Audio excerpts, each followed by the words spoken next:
Would you like to learn how to make some delicious brown stew pork just like this?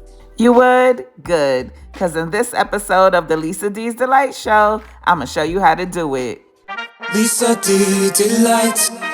So this is my picnic pork shoulder, half of it, that I cut up into chunks. But the exact ingredient list and measurements and such for this brown stew pork recipe will be in the description box below. So I put a little olive oil on the pork so that the seasoning will adhere nicely. And now I'm going in with some browning. Now I'm going to add some ASIL, which is my own all-purpose seasoning. You can grab you some with the link pinned in the comments section. But if you don't have it, just use some seasoned salt, onion powder, garlic powder, and black pepper. Now I'm also going to add some buttery garlic and herb seasoning. And I'm also going to add some green seasoning. Green seasoning is a blend of onions, garlic, multicolored bell peppers, and herbs. I'll put my green seasoning recipe above. And now I'm going in with a little bit of Walker's Wood jerk sauce, but that's optional. I just happen to like the jerk flavor in my brown stew pork. Mixy, mixy. It's best to let this marinate in the fridge overnight, but if you don't have that type of time, it'll be all right. Now I have my fire on medium high, and I'm going in with some butter and olive oil. The butter is for flavor, and the olive oil is so that the butter doesn't burn.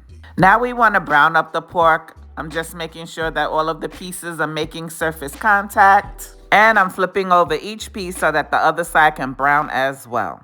And now I'm going to add in some onions, carrots, multicolored bell peppers, scallions, and fresh ginger, as well as some bay leaves, pimento seeds, and some beef broth. Add enough broth so that the pork is almost covered, but not fully.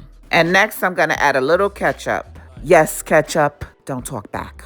I'm also going to add in some tomatoes and a little bit more browning, as well as some dried thyme.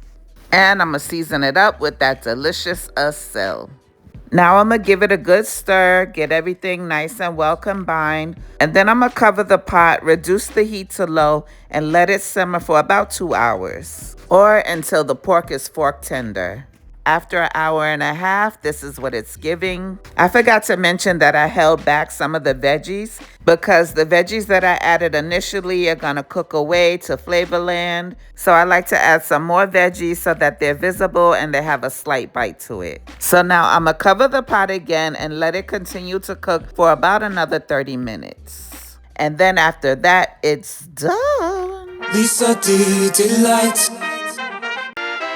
Got noises in my stomach, so I guess I'm feeling hungry. I click that YouTube Lisa D so I can... My God, forever. Won't he do it? Yes, he will all the time.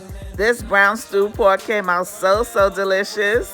I hope you try and like the recipe. After all, I was just trying to help your palate. God bless you. Bye-bye. Damn, you make the food look so good. Make sure you like and subscribe. Damn, you make the food look so good. Make sure you like and subscribe. Damn, you make the food look so good. Make sure you like and subscribe. Damn, you make the food look so good.